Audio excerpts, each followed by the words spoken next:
हाय तर आज बनवतोय गोबी आलू. त्यासाठी कढीपत्ता, मिरची, अद्रक, लसूण, कांदा, टमाटर, हिंग, मीठ आणि जिरा, हळदी, मिरची, बेसिक मसाला. ठीक आहे.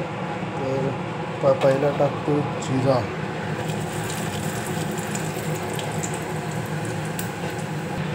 नंतर हिंग, नंतर कढीपत्ता, मिरची, नंतर आपला अद्रक लसूणचा चॉप केलेला आहे,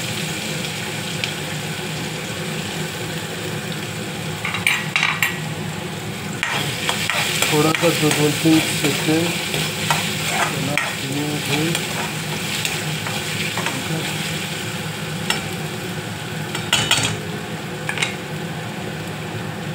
नंतर कांदा स्लाइसमध्ये टाकला आहे, कारण की स्लाइसमध्ये चांगला वाटतो खायला. जर बारीक कापून टाकायचं तर बारीक पण कापून टाकू शकता. असं काय नाही की जरुरी नाही लांबच कापला पाहिजे, बारीक पण कापू शकतो तुम्ही. आणि कांद्याला थोडं लाल करून घ्यायचं. हा तर बघू शकता कांदा तो थोडा हलका हलका लाल झाला आहे. तर त्यात टाकूया आलू. ठीक आहे. त्याला हलकं असं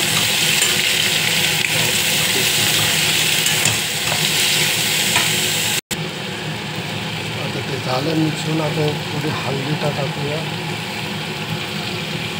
थोडीशी हळदी,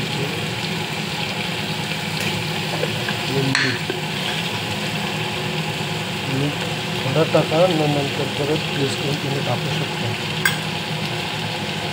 आणि यासोबत टमाटर ह्या टाइमने टाकतो की आधी शिजता टमाटर गलून जाईल. आणि ते त्याची पण नंतर टमाटर गलल्यावर त्याची टेस्ट एकदम चांगली येते. ते फुलकोबीची असं झालं आहे. आता त्याला ढाकून ठेवूया आणि गॅस स्लो मध्ये ठेवा. काही फास्ट शिजवायची काही नको करतो. सो स्लो मध्ये जेवढ्या शिजेल तेवढा चांगला असतो. आणि प्लस टमाटरवर तुम्ही मेल्ट होऊन जातो सोसमध्ये. आता मित्रांनो बघू शकता थोडासा शिजला आहे बटाटा आपला. तर त्यात मी आता टाकतो मसाल्यामध्ये जाईल लाल मिरची,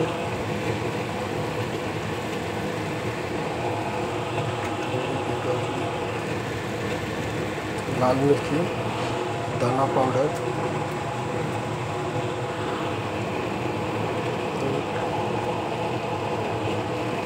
पावडर, मी थोडी जास्त टाकतो.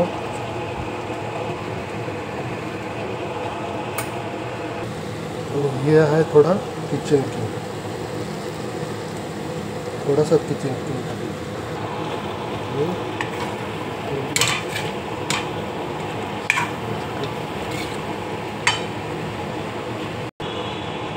मिक्स करून झालं. थोडा ढाकून ठेवावं.